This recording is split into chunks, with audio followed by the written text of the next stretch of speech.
minta dengan Allah, wahai umat akhir zaman, termasuk saya yang bercakap, minta Allah teguhkan iman.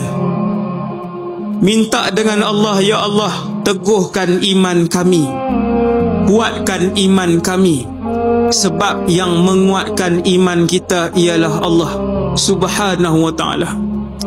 Yang nak jaga iman kita kekal sampai bila-bila adalah Allah. Sebab tu minta dengan Allah, wahai Allah, teguhkan iman kami. Ashabul Kahfi, 7 orang pemuda berdiri depan raja yang zalim. Raja yang zalim kata, murtad, keluar daripada agama lama kamu. Rabbuna Rabbus samawati wal ard, lan nad'uwa min dunihi ilaha. Kami takkan beriman dengan Tuhan lain. Kami ada Allah.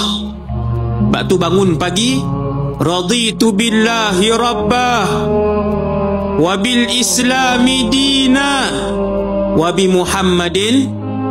Itu adalah ikrar semua umat Nabi Muhammad pada waktu pagi dan petang.